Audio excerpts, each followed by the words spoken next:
Hello! Welcome to Paul Makes Games. My name is Paul, and it is that time of the week where I look back on how last week's game turned out and talk about what I can learn from it. Today, I will be talking about the game that I made in week 5, The Last Train Home. Just a quick warning, I'm going to be showing some gameplay and talking about some of the events that happen in the game. So, if you've not played the game yet, I would recommend that you do so before watching this so you don't get any spoilers. The Last Train Home is a point-and-click survival game where you play as a couple trying to get to the coast to catch the last ship to escape and find their way home. First off, I was really happy with how this game turned out. I think it was an enjoyable game and I got so much positive feedback from people saying how fun the game was and how they wanted to keep playing to beat it and find out what happens, which is a great sign for a successful game. Some of the main things that people liked were the art, the theme, and the overall setting of the game. I think how I achieved this was in large part due to the design process that I tried this week, where I concentrated on creating an art style and a theme first, and then building a game around it. I wanted a post-apocalyptic feel where you are desperate for resources, and this was like your last-ditch hope to survive. Some other feedback was that there were a few bugs and graphical issues, which I tried to fix on the weekend. People also mentioned that it would have been nice to have more events and endings to add more variety to the game, which I completely agree with, and it would be one of the first things that I would work on if I was going to extend this game.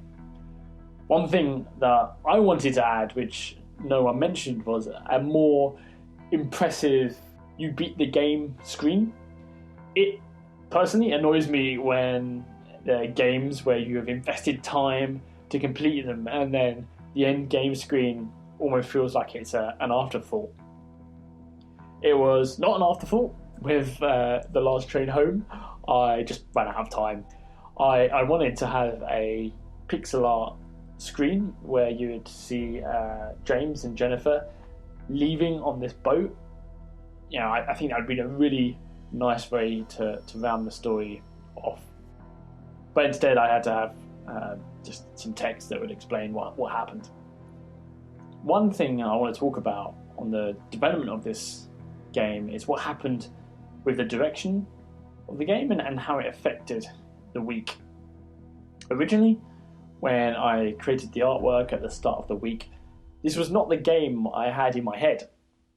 My original idea was that I would create more of an interactive resource management simulator with the premise that you have a group of people living on this train for more of a longer period of time, and the train would be more like a base and a habitat, and you would upgrade the train and you'd get more people and you'd have to kind of balance all these things while achieving a larger goal. And that was the plan up until about midway through the week, when I accepted that this game was too large to create in a week. Now, at the start of the week, I thought this was an ambitious game, considering the time constraints, but it was a game I really wanted to make, and it took the looming deadline of Friday to push myself to pivot and think of a game I could make in a few days with the art and the code that I'd already created. The lesson I want to take away from this is that I should really listen to my gut earlier if it keeps telling me things like this game is too big. If I had decided to start on the game, what became The Last Train Home, the game that you played, at the start of the week, it would have a lot more polish and extra things that could have made the game even better. That being said, I do wonder if I would have came up with the same idea if I knew I had 5 days to finish this instead of just 2.